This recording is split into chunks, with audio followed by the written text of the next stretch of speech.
Lebanon దేవదారు చెట్టు పాత నిబంధన అంతటా గంభీరమైన మరియు అత్యంత విలువైన చెట్టుగా నిలుస్తుంది.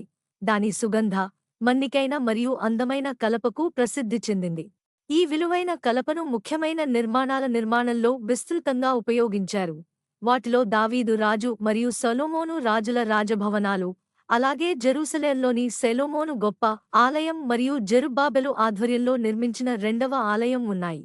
దేవదారు చెట్టు యొక్క ఎత్తైన ఎత్తు మరియు దీర్ఘాయువు సహజంగానే బలం, ఔన్నత్యం, శ్రేయస్సు మరియు దైవిక ఆశీర్వాదాలను సూచిస్తాయి. కీర్తన 92:12.